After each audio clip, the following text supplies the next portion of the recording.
എന്നാലൊരു മന്തി ആയാലോ?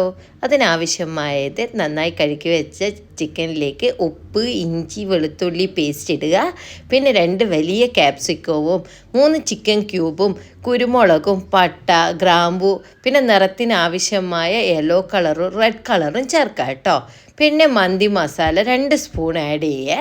പിന്നെ ഒരു ചെറിയ കപ്പ് നിറയെ എന്ത് ചെയ്യണമെന്ന് വെച്ച് കഴിഞ്ഞാൽ കോൺ ഓയിലാണ് ഞാൻ ചേർത്തിരിക്കുന്നത്. പിന്നെ അതൊന്നിട്ട് പുരട്ടിയിട്ട് കുറച്ച് സമയം റെസ്റ്റ് ചെയ്യാൻ വെക്കാം കേട്ടോ. പിന്നെ ഒരു പാത്രം എടുത്ത് അതിലേക്ക് കുറച്ച് വെള്ളം ഒഴിച്ചിട്ട് പിന്നെ പട്ട, ഗ്രാമ്പു അതൊക്കെ ഒന്ന് വെള്ളം ചൂടായതിന് ശേഷമാണ് ഇതൊക്കെ ഇട്ട് കൊടുക്കുന്നത്. പിന്നെ അതിലേക്ക് എന്ത് ചെയ്യുക, അരി ഇട്ട് കൊടുക്കുക. ഇത് ഞാൻ 1 മണിക്കൂർ കുതിർത്തി വെച്ച അരിയാണ് കേട്ടോ. അപ്പോൾ 2 ഉണക്ക നാരങ്ങയും കൂടി ഞാൻ അതിലിടുന്നുണ്ട് കേട്ടോ. പിന്നെ എല്ലാ സ്പൈസസും ഇട്ട് കൊടുത്തിട്ട് അതൊന്ന് വെന്ത് വരുമ്പോൾ നമുക്ക് എന്ത് ചെയ്യുക, ഒരു പാത്രത്തിലേക്ക് മാറ്റാവുന്നതാണ് കേട്ടോ. വെള്ളമൊന്ന് ഊറ്റിയെടുക്കലാണ് ഉദ്ദേശിക്കുന്നത്.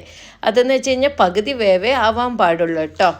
പിന്നെ വേണ്ടതെന്ന് വെച്ച് കഴിഞ്ഞാൽ വേറൊരു ബൗൾ എടുക്കുക. അതിലേക്ക് മഞ്ഞൾ പൊടിയും മുളക് പൊടിയും ഉപ്പും കുറച്ച് വെള്ളം ഒഴിച്ചിട്ട് എന്ത് ചെയ്യുക, പേസ്റ്റ് രൂപത്തിലാക്കുക കേട്ടോ.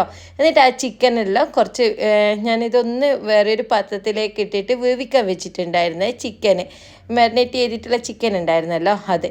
അപ്പോൾ അതിലുള്ള ചിക്കൻ എടുത്തിട്ട് നമുക്ക് എന്ത് ചെയ്യുക, ഈ മസാലയിലിട്ടിട്ടൊന്ന് പൊരിച്ചെടുക്കുക കേട്ടോ. അത് നന്നായിട്ട് പൊരിച്ച് മൊരിഞ്ഞതിന് ശേഷം നമുക്ക് എന്ത് ചെയ്യുക, ആദ്യം ഞാൻ എടുത്ത് വെച്ചിരിക്കുന്ന ഈ ഒരു മസാല ഉണ്ടായിരുന്നില്ലേ, ക്യാപ്സിക്കവും അങ്ങനെയുള്ള മസാല, അതിലേക്ക് ഈ ചോറ് പകുതി വേവായ ചോറ് ഇട്ട് കൊടുത്തിട്ട് അതിൻ്റെ മുകളിലേക്ക് പച്ചമുളകും പിന്നെ ഈ കളറിന് വേണ്ടിയിട്ട് ഞാൻ മഞ്ഞ കളറും റെഡ് കളറും ചേർത്ത് ഇട്ടിട്ടുണ്ടായിരുന്നേ. അതിൻ്റെ മുകളിൽ ഒരു അലൂമിനിയം ഫോയിൽ വെച്ച് അതിലേക്ക് ചിക്കനും വെച്ച് കൊടുത്തിട്ടോ. അലൂമിനിയം ഫോയിൽ ജസ്റ്റ് ചെറുതായിട്ട് കുത്തി കൊടുത്തിരുന്നേ.